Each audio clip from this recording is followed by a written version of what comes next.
देखिए 42 number question, खगोलीय दूरदर्शी में अंतिम प्रतिबिंब होता है वास्तविक एवं उल्टा। वास्तविक एवं उल्टा बी नंबर ऑप्शन हो जाएगा 42 का। देखिए समान आयाम एवं समान तरंगदैर्घ्य के दो प्रकाश तरंगे अर्ध्यारोपित की जाती है तो परिणामी तरंग का अधिकतम होगा जब उनके बीच कलांतर होता है। देखिए कलांतर की बात बोल रहा है तो आपका होता है, देखिए कॉस फाई इसका कलांतर, ठीक है, तरंग का।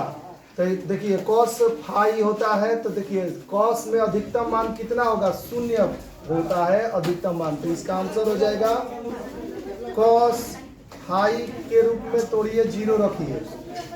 कौन सी घटना प्रकाश तरंगों की अनुप्रस्थ प्रकृति की पुष्टि करती है, ध्रुवण। इसका आंसर हो जाएगा सी नंबर आंसर।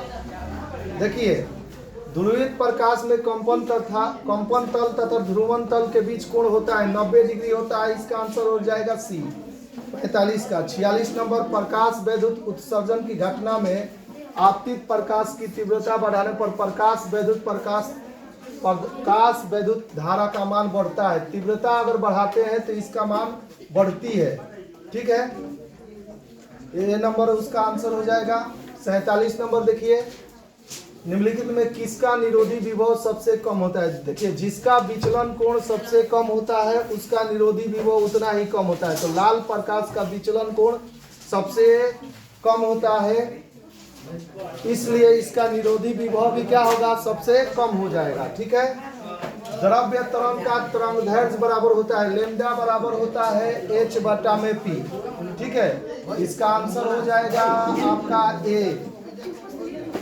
हाइड्रोजन परमाणु के भूतल स्तर में इलेक्ट्रॉन का कोणीय संवेग होता है। देखिए हाइड्रोजन बोला है कि हाइड्रोजन परमाणु के भूतल ऊर्जा में, हाइड्रोजन परमाणु के भूतल ऊर्जा स्तर में इलेक्ट्रॉन का कोणीय संवेग होता है। तो देखिए 2π/h होता है, ठीक है। इसका आंसर सी हो जाएगा, ठीक है।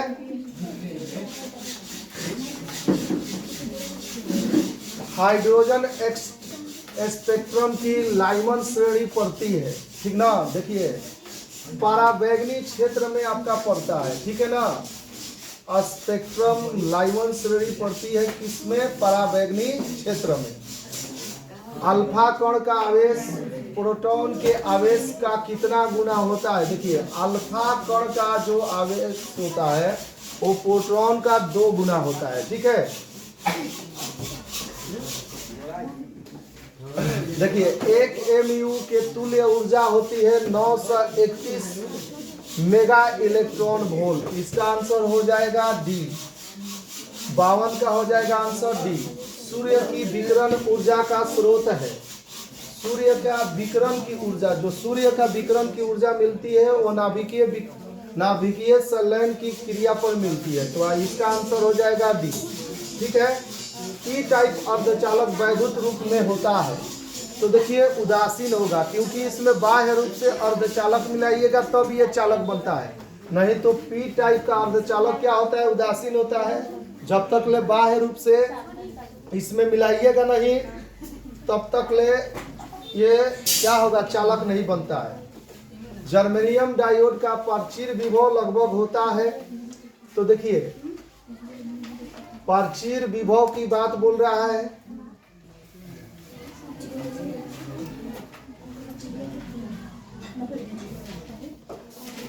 तो देखिए इसका प्राचीर विभव आपका हो जाएगा, ठीक ना, 0.3 हो जाएगा वोल्ट।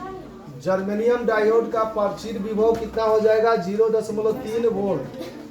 आयाम मॉड्यूलेशन सूचकांक का मान होता है, देखिए आयाम मॉड्यूलेशन सूचकांक जो होता है, देखिए वो काम करता है बाइनरी डिजिट के ऊपर, यानी 0 से 1 के बीच में होता है, ठीक है। यदि गोले पर आवेश 10 माइक्रो कूलम्ब हो तो इसकी सतह पर विद्युतीय फ्लक्स ज्ञात कीजिए। देखिए गोले पर आपका बात पूछा है,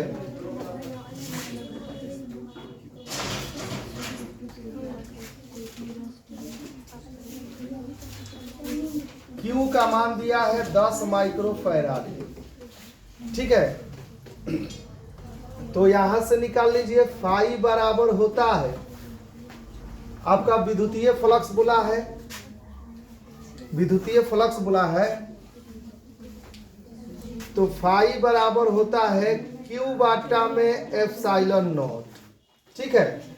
तो Q बाटा में एप्सिलॉन नॉट होता है, तो Q का तो मान दिया है, देख लीजिए यहां से 1 बटा में 4 पाई एप्सिलॉन नॉट का मान होता है 9 गुने 10 के पावर 9, ठीक है।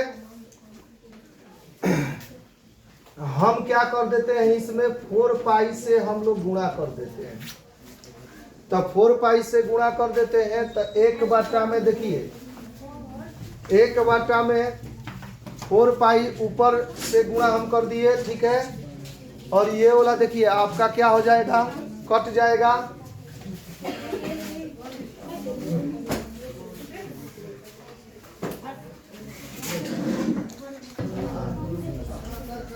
देखिए।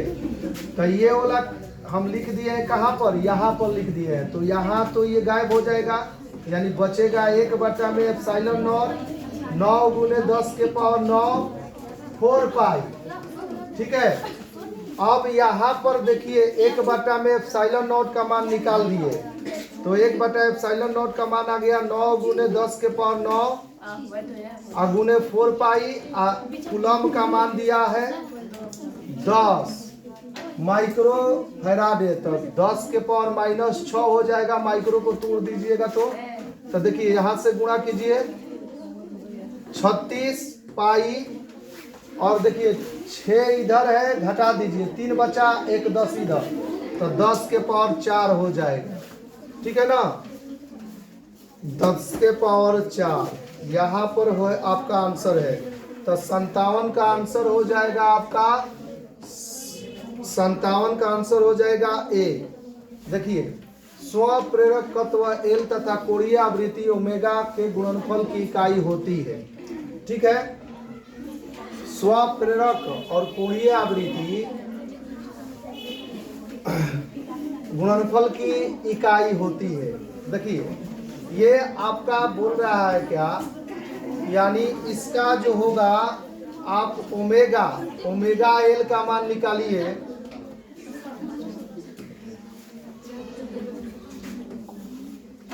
देखिए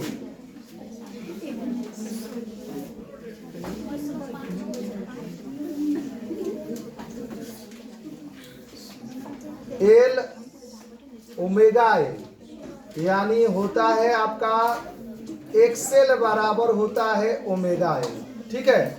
तो एक्सेल बराबर होता है ओमेगा एल, इसका आंसर हो जाएगा देखिए ओम। तो एक्सेल एक प्रकार की क्या है, आपका प्रतिरोध है, ठीक है, तो इसका हो जाएगा ओम। देखिए एक आवर्धक लेंस जिसकी क्षमता 12 डायोप्टर है, आवर्धक क्षमता होगी, तो देखिए आवर्धन क्षमता बराबर हो जाएगा आपका, आवर्धन क्षमता बोला है तो एफ बराबर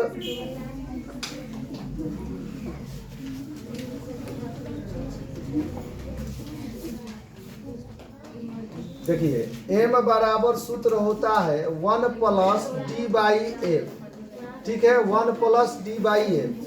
ये डी क्या है, स्पष्ट दर्शन की न्यूनतम दूरी, तो 25, आप फोकस का मान इससे निकाल दीजिए, तो पी बराबर होता है 1 बाई एफ, इसको 100 से भागा कीजिए, ठीक है।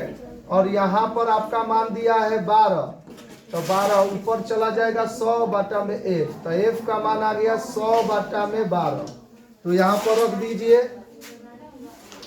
तो 100 बटा में 12, तो 12 ऊपर चला गया, 25 चौका 100, 4 तिहाई 12, यानी m बराबर हो जाएगा 1 प्लस 3, यानी हो जाएगा आपका 4, तो आंसर हो जाएगा इसका 4, ठीक है। अब यहाँ से 60 नंबर क्वेश्चन देखिए, ब्रूस्टर लॉ है, तो ब्रूस्टर लॉ तो आप जानते हैं कि म्यू बराबर होता है tan IP, म्यू बराबर होता है tan IP, ठीक है। तो इसका आंसर हो जाएगा ए। देखिए, यदि किसी विभव तार की लंबाई बढ़ा दी जाए तो संतुलन बिंदु प्राप्त होगा। संतुलन बिंदु, यदि किसी विभव मापी के तार की लंबाई बढ़ा दी जाएगी तो संतुलन बिंदु प्राप्त होगा। देखिए, संतुलन बिंदु प्राप्त होगा। तो इसका आंसर हो जाएगा, कह रहा है कि यदि किसी विभव मापी के तार की लंबाई बढ़ा दी जाए तो संतुलन बिंदु प्राप्त होगा। तो कहाँ प्राप्त होगा? अधिक लंबाई पर प्राप्त हो जाएगा, ठीक है। नैंड द्वारक का बुलियन बीजगणित होता है। तो देखिए, नैंड मतलब दोनों से मिल करके बना हुआ है, ठीक है ना। नैंड किससे बना है? तो इसका देखिए आपका प्राप्त होगा, इसका आंसर आएगा, इसमें तो आपका आंसर गलत किया गया है, ठीक है ना। दोनों पे चिन्ह रहता है अलग अलग, ठीक है, अब बराबर y प्राप्त होता है। तो इसका आंसर ये कर लीजिए डी, दोनों पे अलग अलग रहता है।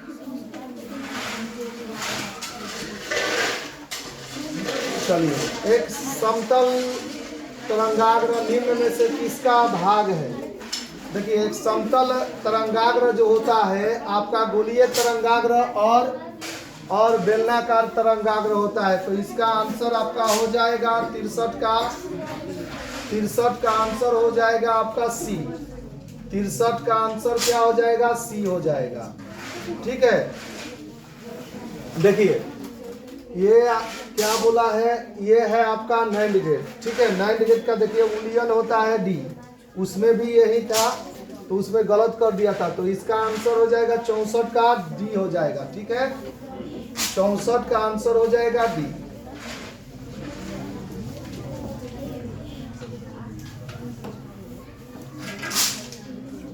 देखिए, एक अगर प्रकाश का वेग हवा में इतना, जल में इतना, तो उसका क्रांति कोण क्या होगा?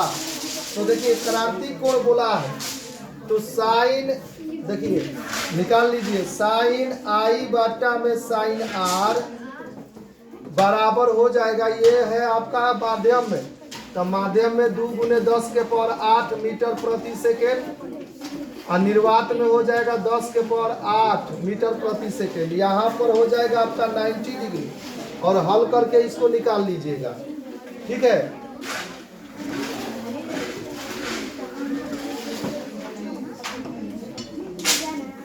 अब बिंदुकता दूर करने के लिए कौन सा लेंस का इस्तेमाल किया जाता है? तो जानबे करते हैं, आपका हो जाएगा इसका आंसर सी, बेलनाकार लेंस, ठीक है। कांच के लिए किस रंग का अपवर्तनांक सबसे अधिक होता है? तो अपवर्तनांक बोला है तो आपका आंसर हो जाएगा बैगनी। तो इसका आंसर हो जाएगा बैगनी, ठीक है। व्यतिकरण फ्रिंजों की चौड़ाई होती है, तो देखिए किसके होती है, किसके समानुपाती होती है? तो फ्रिंज की चौड़ाई होती है तरंगदैर्घ्य के समानुपाती, तरंगदैर्घ्य के समानुपाती, यानी ये नंबर आंसर हो जाएगा इसका। यदि विद्युतीय क्षेत्र ई तथा अनुगमन वेग क्रमशः ई और वीडी हो तो क्या होता है? तो संचालकता क्या होगा? तो देखिए, संचालकता होता है आपका अनुगमन वेग बराबर वीडी बाटा में हो जाएगा, वीडी बाटा में हो जाता है ई, इसका आंसर हो जाएगा बी। 69 का आंसर बी।